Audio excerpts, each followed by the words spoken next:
Welcome back to the Dershow. The question I'm asked very frequently these days, literally, as I walk down the street, a guy stopped me the other day on a bike, cut in front of me and said, I have to ask you a question. Other people have asked me the same question. Would you defend President Biden if he were impeached? Would you go to the Senate and defend him the way you defended President Trump? And my answer, as often it is it depends. It depends on what he was impeached for. You know that my view is that a president cannot be impeached unless he is charged with substantial evidence backing it up, with treason. Nobody is suggesting that. Bribery, people suggest that, or other high crimes and misdemeanors, by which I mean criminal type behavior akin to treason and bribery, like extortion, but not corruption or obstruction or abuse of power. Those are the kinds of non-constitutional offenses that President Trump, former President Trump, was charged with, and why I defended him. Remember, when I defended him, I was not responsible for the facts. I didn't argue that he didn't do this or that in Ukraine. What I argued was the charges themselves were unconstitutional. It was like I was making a motion to dismiss a criminal case on the ground that the allegations did not constitute a crime. That's what I did for Trump. That's what I would do for President Biden. Now, at the moment, it looks like they are looking into the possibility of charging him with some species of bribery. But to charge him with that, they'd need evidence. They'd need evidence that he actually took money. Certainly, they're not charging him with paying a bribe. They would charge him with his son receiving a bribe and him being complicit in the bribery. Now, we know there is already evidence that Hunter Biden got money he certainly didn't deserve based on his education. Yes, he went to Yale Law School. I know, and so did I. But nobody is going to pay him, if his name weren't Biden, the kind of money he got from China, Ukraine, and other sources. So we know that the people who paid him the money expected him to sell them access to his father. We know that he didn't mislead them into saying, well, let me put it this way. He didn't say to them, no, I'll take the money, but I won't give you access to Biden. They wouldn't have given him the money. Obviously, he at least created the impression that he would be giving them access. Now, the question is, did he give them access? And is that enough? There are so many questions that revolve around the impeachment of a sitting president. Number one, in my interpretation of the Constitution, I know there are some who interpret it differently, but in my interpretation of the Constitution, the impeachable offense has to occur during his presidency, not the vice presidency, not when he was in the Senate, but when he was president of the United States. That means over the last 3 years, 2 years and 11 months from the time he was president. Most of the allegations against him don't fit into that time period. They fit into the time when he was either the vice president, that's the Ukraine situation, China situation, or when he was in the Senate. There was a Washington Post report talking about money being paid by lawyers in the tobacco industry to try to get settlements and that kind of thing. That would have occurred when he was in the Senate. I'm 100% sure that you can't be impeached for high crimes and misdemeanors while you were a senator. But what about when you're vice president? We don't know. There's no case. I've read every word of the Constitutional Conventions dealing with impeachment. Obviously, I did when I represented President Trump on the floor of the Senate. I had to read every single word. And there's not a word about whether or not a president can be impeached for actions he took while vice president. I do think it's possible that a president could be impeached if he committed bribery or high crime and misdemeanor in the process of becoming president. For example, if he bribed electors or took bribes from people in anticipation.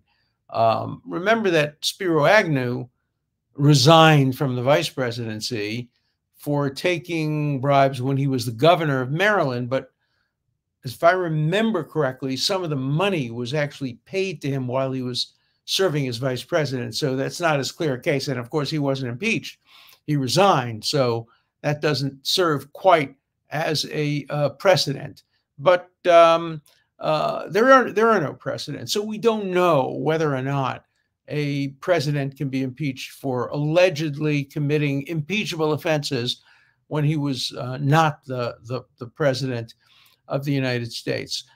Also, the Democrats and the Republicans, are making the same mistakes. They are playing tit for tat. When I represented President Trump, I made a prediction publicly. I wrote it and I said it, that this is the beginning of a tit for tat situation where the next Democrat who's elected president is going to be impeached. And we know that Professor Lawrence Tribe said that he wanted to impeach President Trump the day he got inaugurated.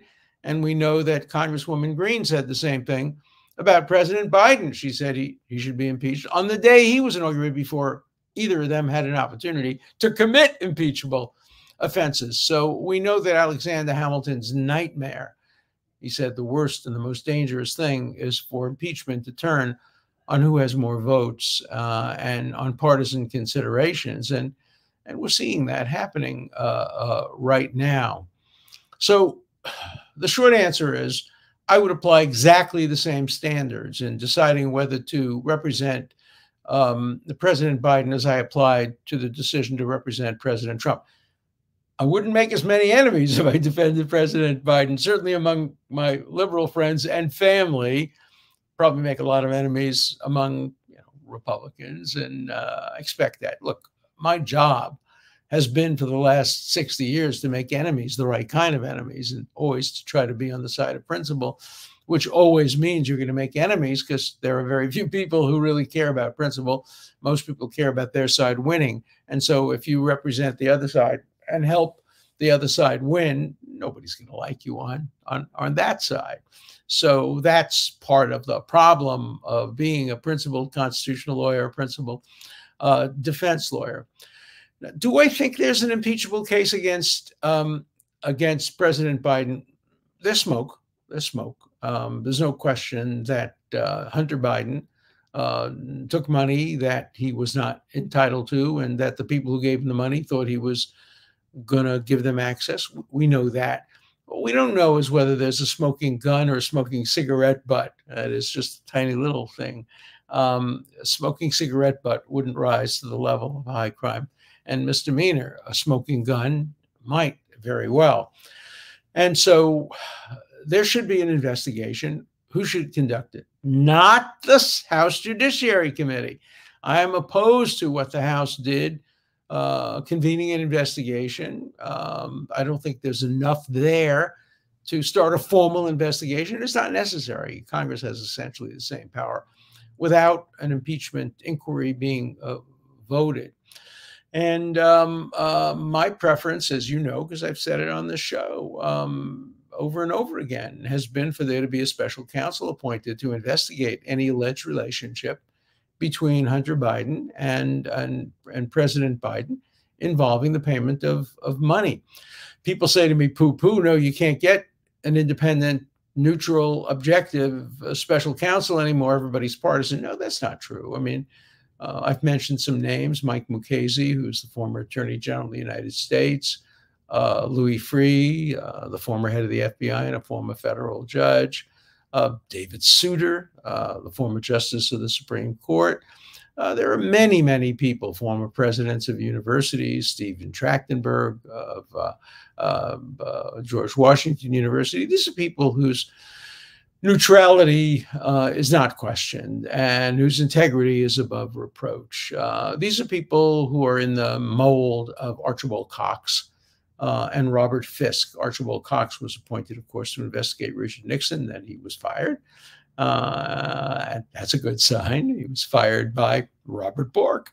And then there's Robert Fisk, who was appointed to investigate Bill Clinton in Whitewater. And nobody challenged their credentials, even in an age of high partisanship, which certainly was true during the Nixon and Clinton administration. There are people above partisanship. And so, let's assume that the Republican House Judiciary Committee comes up with what they believe is evidence of Joe Biden's impeachable offense. Nobody's going to believe them. No Democrat's going to believe them. They're going to say it was Republican partisan justice. Or if the Democrats were to come up with stuff exculpating him, they're not going to believe him. Nobody believes partisans, and you shouldn't, because in partisan politics and partisan administration of justice, you start out with the result.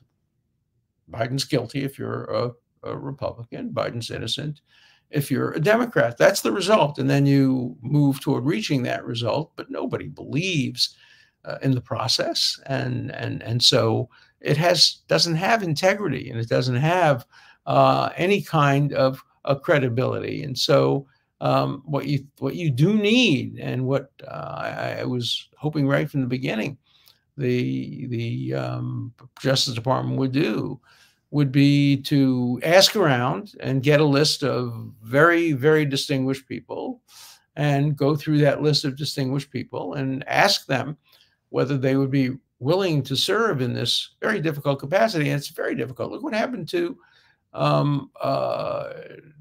previous people who served in that role. They were, obviously so criticized. Ken Starr probably would have been on the Supreme Court had he not accepted the role of special counsel against Clinton. And it made it impossible for him to become a justice or the attorney general when he served in that role, because he was so attacked. I know. I was one of the people who attacked him. I wrote a book called Sexual McCarthyism, and it was about, obviously, what he did.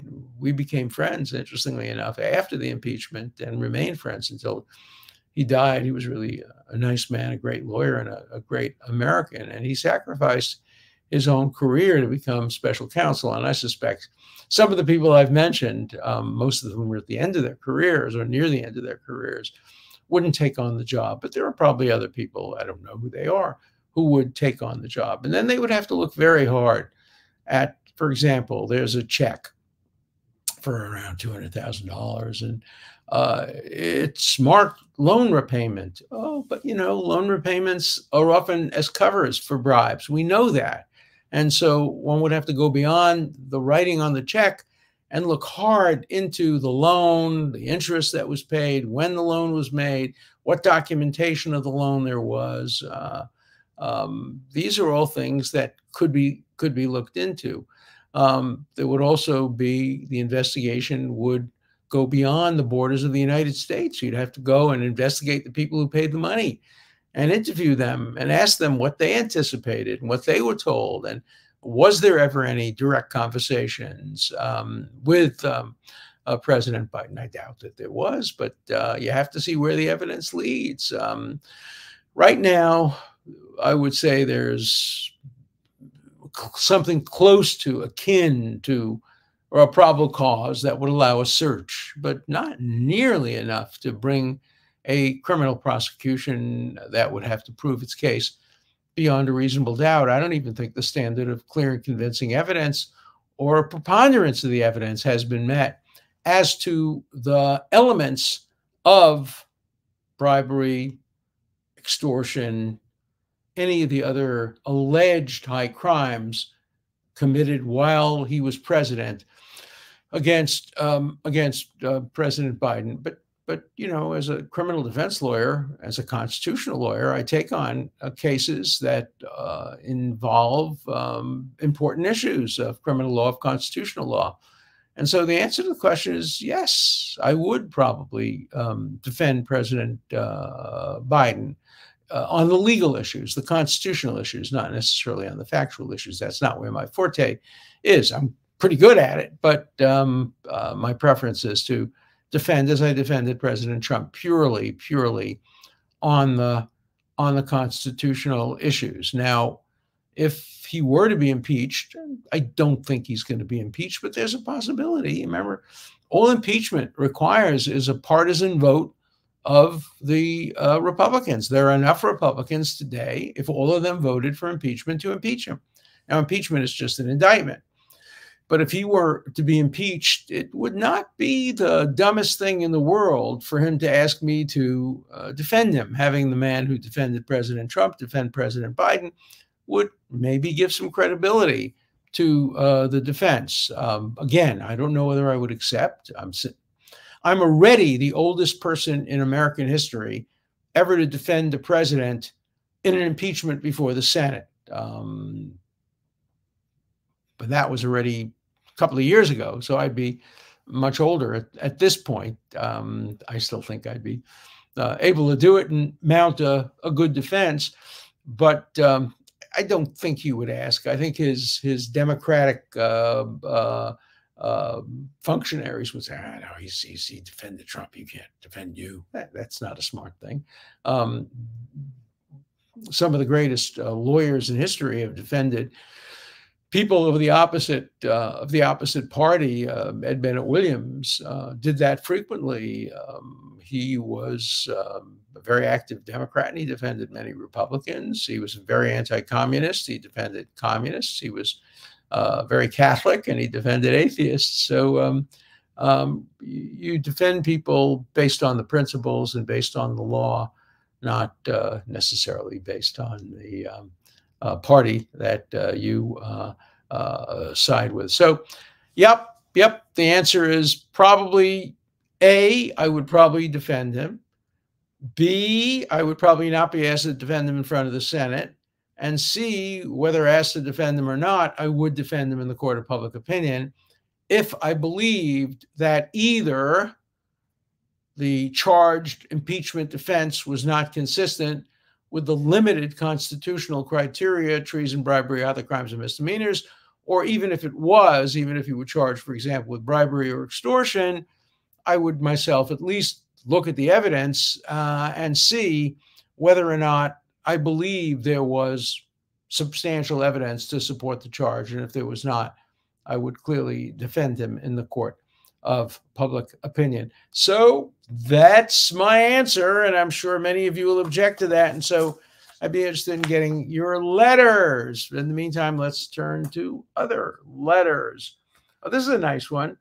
I just received the book, obviously, War Against the Jews, today. Started reading it, and it is beautifully written. I'm very glad that I purchased it. Well, I'm glad it's beautifully written. I wrote it very fast. But, you know, I'm a fast writer. I wasn't always. When I started out teaching at Harvard Law School, I didn't have a writer's block, but, you know, I was afraid that if I wrote, people would know that I wasn't as smart as they thought I was. That's, you know, people have that all the time. And so I was a little hesitant to put things down in writing. And then once I realized that didn't matter, I continued to write. And, you know, as you know, I've written now 52 books and over 1,000 articles. So the librarian, one of the librarians at Harvard, said that I had written more words than any professor in Harvard's history. Not necessarily better ones, but more of them. And so that's something to be proud of, perhaps. Okay, more letters. What I don't understand is how the executive branch ever gets the authority to dictate these kinds of things to the states. They're talking about abortion pills, morning after pills. The FDA and other executive agency obviously play an important practical role in government. I can't help but wonder whether Madison would be appalled at the way in which federalism has been bastardized. Of course he would be. And there is much too much power in administrative agencies today. It is a fourth branch of government. The law, and I think the Supreme Court will soon enforce that law, is that executive agencies have to be specifically mandated by Congress to do the job they're doing. They are really part of the three branches of government. They are part of the executive, but the role they play is circumscribed by the legislature. And if the legislature doesn't authorize it specifically, the Supreme Court is going to hold, and it's already adumbrated some of that in prior holdings. They're going to say, no, you don't have that power. Hey, Alan, I have a hypothetical question related to shouting fire in a theater. I imagine this idea extends to someone also screaming, they have a gun at a rally. Yeah, I think it probably does do that. Or somebody pointing out. Now, that's speech, perhaps, but it wouldn't be constitutionally protected speech because it would constitute, in effect, a kind of incitement. You might say it's not speech. It's just, again, a clang sign. Let's just, again, if somebody had a little machine that went off, if you press the button, it says, duck, he has a gun. That wouldn't be protected speech. Okay. So do you think it would extend to someone screaming Nazi at a rally when the Nazis typically get attacked on sight? It seems like that fulfills the idea of appealing to someone's innate fears. Would that rise to incitement? I think the answer to that is no. When you yell Nazi at somebody, that actually happened to me, my father, and my brother when we were teenagers, I think maybe in our early 20s. We're in a synagogue, and there was a man sitting on I was sitting on one side, my brother on the other, my father in the middle. There was a guy next to me, and there was a guy next to my brother on the other side. And the guy next to my brother started looking at the guy next to me, looking at him, looking at him. I was watching him, looking at him. Suddenly he yelled out an animalistic shriek, and he yelled out, "Capo, capo!" This man had seen this other Jewish man who had served as a capo to the Nazis during the Holocaust. He leaped over my brother, my father, and me and started strangling this guy. The other guy ran out and was never seen again in the neighborhood. Yeah, so capo is like Nazi, but I think it's probably protected speech. Look, these are hard questions. That's why I teach them. Closed sessions, this is talking about Hunter Biden not wanting to be in a closed session, allows for lengthy questioning, whereas public sessions are limited to 5-minute questioning, which are often lengthy propaganda sessions. I agree with that, but that misses the point of what Hunter Biden was calling for. He was saying he'd be happy to answer long questions, deposition, but let it be public. He wasn't saying it had to be the kind of public hearing that we have all the time with senators, congressmen being limited to 5 minutes and making oftentimes really ignorant speeches. I agree with your assessment, but I don't think that's what Hunter Biden was asking for. I think he was just asking that the deposition session, which could be unlimited time period, be made live and public. And, that, as I said, I thought that argument prevailed in the court of public opinion, but wouldn't prevail necessarily in the court of law. This is one. It starts out by saying, great hair in today's show. I don't know, great hair. I got a short haircut when I came down to Florida. Professor Dershowitz says, I am boringly consistent. I believe in principles. So why has he not been critical of Elon Musk, who has allowed anti-Semitism on his platform and referred to an anti-Semitic tweet as the actual truth? This does not seem consistent or principled. Well, you're half right. Allowing anti-Semitic screeds on his on X, I approve of. I think it would be best to have X not have rules of what can be said and what can't be said. I do think a marketplace of ideas should be open. At least there should be some opportunity for people to have a completely open marketplace of ideas. So I wouldn't be, whether I agree with it or not, I wouldn't be critical of Elon Musk for allowing that. That's an approach to free speech that I find I'm somewhat sympathetic to. The second one, you're absolutely right. When he tweeted, "It's the actual truth," to an anti-Semitic tweet, he was wrong. And I do criticize him, and I do attack him for that. And I want to make it clear, if Elon Musk is watching my podcast, don't do that. That's wrong, and that deserves a criticism and condemnation. So I join in the legitimate criticism that was leveled at you for doing that. Here's one. What does God think of abortion? We'll never know. The Bible doesn't prohibit abortion.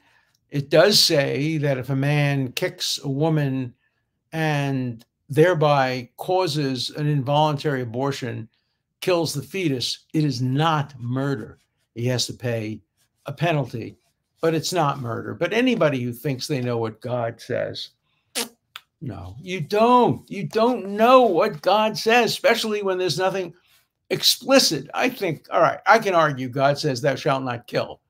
But what does that mean? Obviously, he left it to us to decide what that means. Does it mean you can kill in self-defense? Well, we say yes. The Quakers say no. Does it mean you can have wars? We say yes. The Catholic Church for years has had a concept of just wars. Some wars, yes. Some wars, no. Can you execute people? The Bible says yes.